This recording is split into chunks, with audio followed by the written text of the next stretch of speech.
Alright guys, so I'm making this video because it's just increasingly obvious every day that goes by that there's a large group of people in the YTBC who do not want the Mayweather Pacquiao fight to happen, have never wanted to see the fight. The last thing they'd ever want to see is Mayweather and Pacquiao in the same ring. These people have never ever had any interest in this fight actually taking place. And it's so obvious, it's so transparent to see just on the face of the situation. You can tell these people don't want this fight to happen. The level of insanity right now is really reaching epic proportions, especially with the release of this video and audio from the meeting in the hotel when after they met face to face at the basketball game. It's just become so incredibly obvious now. These people don't want the fight to happen. They've never wanted the fight to happen. So what I'm going to do is just do a quick rundown of some of the events that tell me these people are absolutely scared of this fight ever taking place. First and foremost, you had Floyd Mayweather calling out Manny Pacquiao at Showtime. This was in the Devon Alexander and Amir Khan fight. He called out Manny Pacquiao, said, "Let's fight May 2nd, let's make it happen." The very first excuse that came from this bunch of deluded, brain-damaged group of people was that Mayweather doesn't mean what he's saying. Of course, they took the liberties to tell us that he's just bluffing and he doesn't mean anything he's saying. You know, he doesn't really want to fight Manny Pacquiao. But it's always interesting when you contrast this with how they view Pacquiao's, comments when he calls out Floyd Mayweather, because it's perfectly fine for Pacquiao to go around calling out Floyd Mayweather, obviously after he's signed to fight somebody else, because we know how Pacquiao was doing this thing. He'd signed to fight somebody else, and then he'd use Floyd Mayweather to promote his fight. And even with that, he still had, 300,000 with Chris Algieri. Absolutely retarded numbers. Now, the excuse was that, the excuse was he doesn't mean what he's saying. But of course, when Pacquiao calls him out, Pacquiao really does want the fight. When Mayweather says he wants to fight Pacquiao, he's just lying. He doesn't really mean what he's saying. So, these are just some interesting observations. Okay, so then after that, we see the events continue to unfold. We see Mayweather in more interviews where he again continues to call out Pacquiao, as well as downplaying a fight with himself and Amir Khan. And so immediately after the interview, I was absolutely astonished and shocked to see people now saying Mayweather was actually calling out Pacquiao simply because he was ducking Amir Khan. I mean, just try and let that sink in. Can you imagine the level of delusion, the level of brain damage, the level of dehydration that would actually make somebody come out with a statement like Mayweather just wants to fight Pacquiao because he's ducking Amir Khan? Can you imagine the delusion? Just imagine what it must be like to live one day in these people's shoes. Just incredible. Incredible. Never in my life did I think I'd ever hear statements like this. Incredible. But we moved on from that situation. It's just the fight we've been waiting for 6 years. Never mind the fact this is a fight we've been waiting for 6 years. Now that you're hearing him, potentially try to make this fight that you've been waiting for 6 years now, you're saying he's ducking Amir Khan. That's just proof that you're not interested in the fight. You never wanted to see them fight. And then as things progressed, it got to the point where it really looked like negotiations were going very, very well. It looked like the fight was going to get to a point where it was going to be announced very soon. And in this period of time, Mayweather had suddenly transformed from a guy who was absolutely terrified and petrified and scared of Pacquiao into a guy who was going to beat Pacquiao, but he was only going to beat Pacquiao in the ring because he was on steroids and because he had bribed the officials and because Pacquiao was going to be flying in from the Philippines, so he was going to be jet lagged and blah, blah, blah, blah, blah. So they had a whole bunch of excuses. See how they had the excuses ready? I always find it interesting.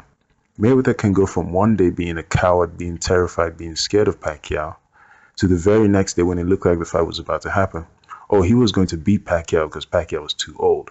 So isn't it interesting that he's a coward one day and Pacquiao is the same age, but the very next day when Pacquiao's still the same age, now Pacquiao's all of a sudden too old. This stuff just absolutely cracks me up because this is how you see that it makes no sense. So that was the only time when it looked like the negotiations and the fight was actually going to be made. And then after a while, it kind of broke down again. And these people now pivot back. So I want you to pay attention to what happened here.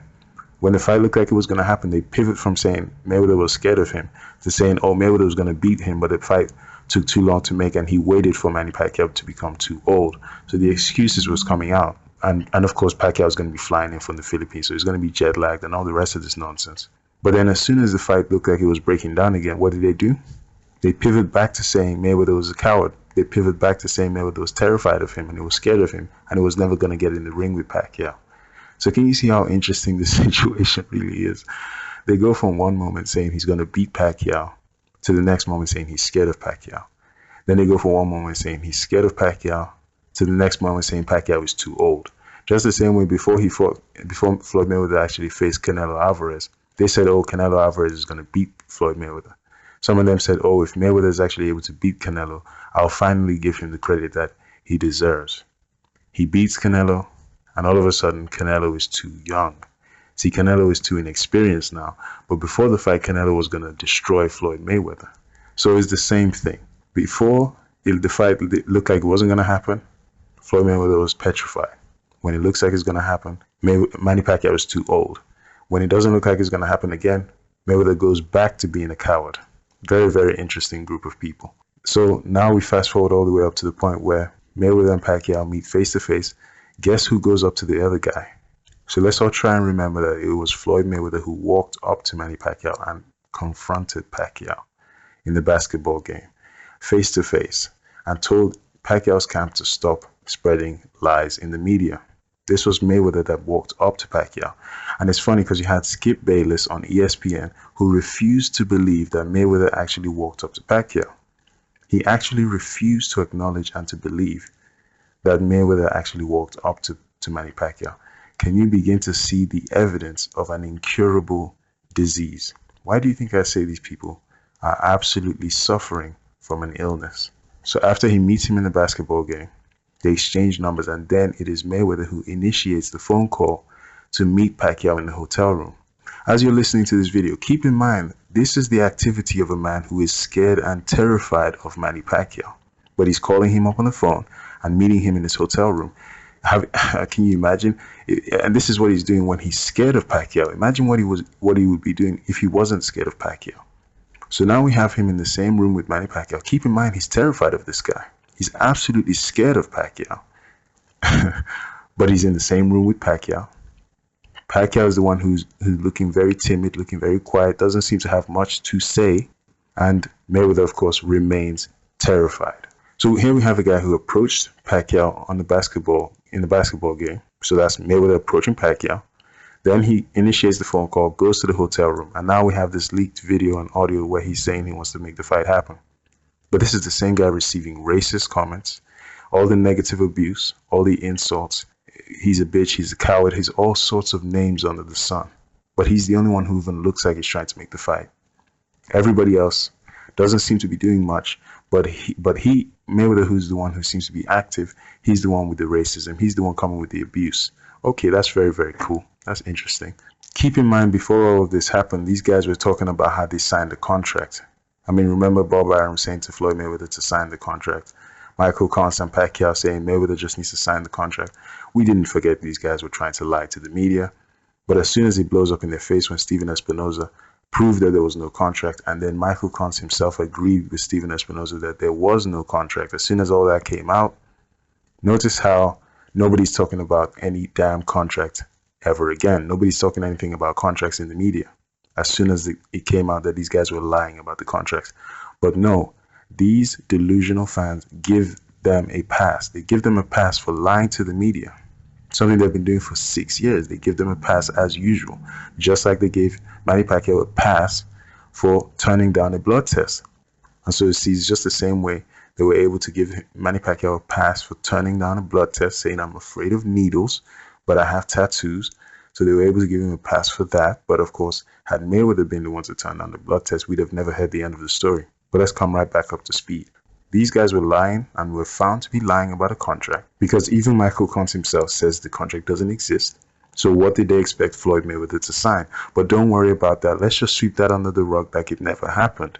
Okay, I get it. But then notice how after Floyd Mayweather approached Pacquiao in the basketball game, have you noticed how Pacquiao's camp doesn't have much to say about Floyd Mayweather? They don't have anything negative to say about Floyd Mayweather ever since he confronted them in the basketball game. But see, I'm just taking note of all these things, because eventually the truth is going to come to light and the public will know what happened in these negotiations.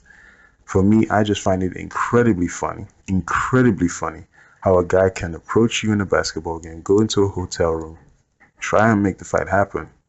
But he's the one ducking the fight. He's the one scared of you. Whereas you're being silent, you're being quiet, you're not saying anything. And you're the one who wants the fight. Absolutely ridiculous situation. And right now, what everybody's saying about this leaked video and audio from the hotel room is that everything is staged by Floyd Mayweather. He had it filmed so that he can fool the public into thinking he actually wants the fight. They're trying to say the entire negotiation is fake and it's staged by Floyd Mayweather. These people's brains are so starved of oxygen that they didn't even realize that in that very same video clip, Manny Pacquiao is sat right next to Floyd. He doesn't say anything. He's quiet as a mouse. He doesn't do anything. So therefore, he must be involved in this conspiracy. Therefore, if the negotiations are fake and Pacquiao is sat right next to him in the same room, doesn't seem to object to anything, he must be involved in the fake negotiation conspiracy. You people are so brain dead that you didn't even factor that into your arguments when you're trying to blame this all on Floyd Mayweather. And so we begin to understand it's not even about boxing. We begin to understand it's never been about boxing with these guys. Whatever it's about, I think everybody already knows. It's the same thing to do with Al Heyman. We already know what the situation is really all about. We know it has nothing to do with boxing. That's something that we do know. But I just find it funny, and I'm just going to keep up on this story. I'm just going to keep following the situation and the way the events play out, because you guys are going to be exposed. You guys are going to be exposed eventually. To finish this video, I just find it funny. 2009, we had an opportunity to make this fight. Somebody ran away from a blood test, but that was okay. See, that was okay. You can give him a pass for running away and hiding from a drug test. That's fine. Then we talked about mythical stadiums, and then we had excuse after excuse after excuse, and now we have them found to be lying again in the media. But once again, we just consistently give this group of people a pass, and we continue to pin the blame on Floyd Mayweather and say that he's the one who doesn't want to fight.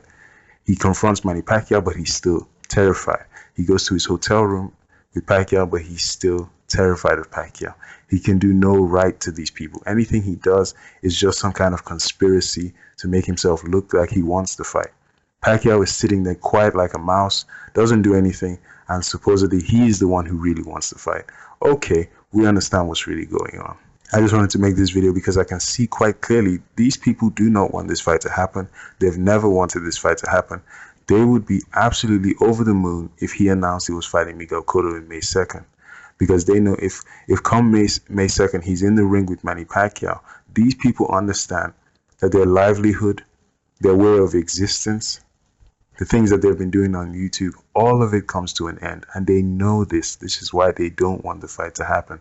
Let me know what you think.